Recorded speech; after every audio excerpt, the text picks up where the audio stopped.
बिस्मिल्लाहिर्रहमानिर्रहीम। अस्सलाम वालेकुम। मैं हूं डॉक्टर अमारा फयाज और आप देख रहे हैं डॉक्टर एनफे। आजकल बड़ा एक हॉट टॉपिक बना हुआ है एचपीवी वैक्सीन, और बहुत सारे लोग उसके बारे में गलत मालूमात भी फैला रहे हैं और बहुत सारे लोग बेचारे सवाल भी कर रहे हैं कि आप बता दें हमें लगवानी चाहिए या नहीं लगवानी चाहिए अपनी बच्चियों को ये वैक्सीन। स्कूल्स में क्योंकि एक इनिशिएटिव है वो डिपार्टमेंट का, वो स्टार्ट हो गया हुआ है और वो सारी चीज़ें, तो मैंने सोचा कि अगर मैं बीइंग फिजिशियन इस पर बात नहीं करती तो ये बहुत ज़्यादा ज़्यादती होगी, मुझे बात करनी चाहिए ताकि बाकी लोग इससे इस्तेफादा हासिल कर सकें और अपने लिए बेहतर फैसला कर सकें। सबसे पहले देख लेते हैं कि एचपीवी क्या चीज़ है। एचपीवी ह्यूमन पेपिलोमा वायरस है। इसकी बहुत सारी इकसाम हैं, लेकिन कुछ ऐसी इकसाम है जो कि ख़वातीन में कैंसर का सबब बनती हैं। उसके बहुत सारे और भी ये बीमारियां कराती हैं, कैंसर्स और भी किस्म के हैं, लेकिन जो एक मेजर कैंसर है जिसके अगेंस्ट प्रिवेंशन की बात चल रही है वो है सर्वाइकल कैंसर। सर्वाइकल कैंसर ख़वातीन में एक ऐसा कैंसर है कि दो कैंसर्स के बाद इसका तीसरे नंबर पे नाम है। पाकिस्तान में तीसरा मेजर कैंसर है ये ख़वातीन में जो होता है सर्वाइकल कैंसर, और हर रोज तकरीबन एक रिसर्च के मुताबिक 8 ख़वातीन की जो डेथ है इसकी वजह से हो जाती है, सर्वाइकल कैंसर की वजह से। यानी इसका डिजीज बर्डन बहुत ज़्यादा हाई है और इसका इंसिडेंस इसकी बहुत ज़्यादा है। आम पब्लिक में अगर पता इसलिए नहीं चल रहा होता कि हमारे यहाँ स्क्रीनिंग का रवाज ही बहुत कम है। स्क्रीनिंग क्या होती है कि एक सेहतमंद बंदा अपना खातून जाके अपना टेस्ट कराए तो उसको पता चले कि उसमें सर्वाइकल कैंसर की शुरुआत हो रही है या नहीं हो रही। हर खातून को फर्टाइल एज में करवा लेना चाहिए, एक 35 प्लस या इस तरह में। लेकिन अब आ जाते हैं उस बात पे कि ये वैक्सीन अप्रूव्ड नहीं है, तो ऐसा कुछ भी नहीं है। 2021 में WHO जो बैनुल अक़वामी अदारा सेहत है उसने इसको अप्रूव कर दिया था। सिर्फ डोजेज का फर्क है, तब 2 डोजेज में अप्रूव थी और अब सिंगल डोज भी अप्रूव हो गई है।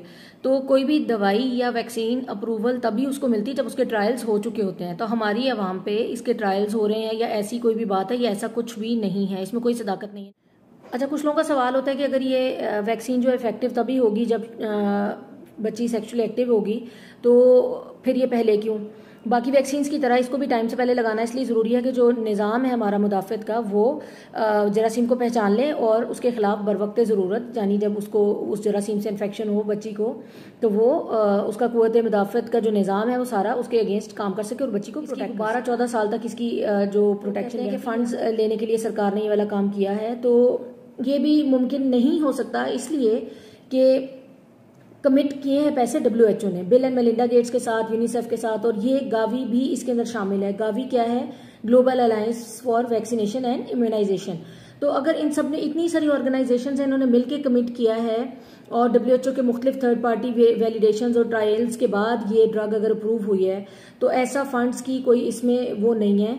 और ये वैक्सीनेशन पाकिस्तान के साथ मखसूस नहीं है, उन सारे मुल्कों में जहाँ पे गावी यानी जो अलायंस इन मुल्कों की बनी हुई है उन सब के अंदर ये इफेक्टिव है। और ये जो पैसे कमिट किए हैं उसने, यूनिसेफ ने या बिल एंड मेलिंडा गेट्स ने, WHO ने खुद भी, ये सारे पैसे कमिटमेंट सर्वाइकल कैंसर को खत्म करने वाले से बात निकल आई कि ये बांझपन कराएगी, तो ऐसा कुछ भी नहीं है, बिकॉज इसका ताल्लुक ही नहीं है। ये एक वायरल इन्फेक्शन है, बजाते खुद वायरल इन्फेक्शन सबब बन सकती है मेल्स में भी और फीमेल्स में भी इनफर्टिलिटी का, लेकिन उससे बचाव की जो वैक्सीन है वो सबब कैसे बन सकती है? अब तक एक प्रोटेक्शन का तरीका है, वो कैसे खुद से एक प्रॉब्लम क्रिएट कर। इसके साथ होने वाले साइड इफेक्ट्स में छोटी छोटी चीज़ें हैं, जिस तरह के पट्टों का खिंचाव हो गया, सर दर्द हो गया, बहुत रेयर किसी को बुखार हो गया, और बांझपन के बारे में अभी तक एक भी केस रिपोर्ट इसका नहीं हुआ। इसके जितने भी ट्रायल्स पहले हुए और जब तक वर्ल्ड वाइड जहाँ जहाँ भी ये वैक्सीन इस्तेमाल हो रही है, इसके उसमें साइड इफेक्ट्स में जो चीज़ें आई हैं नज़र लोगों में, उनका जिक्र मैंने कर दिया। और ये वाले साइड इफ़ेक्ट्स जो हैं ये आम और भी वैक्सीनेशंस जो हों उनके साथ भी ये मामला 1-2 दिन तक के लिए हो जाते हैं।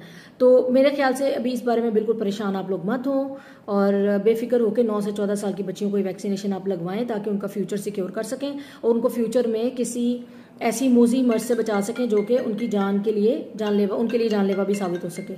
ठीक है, तब मिलते हैं किसी नेक्स्ट वीडियो में, तब तक के लिए अल्लाह हाफिज़।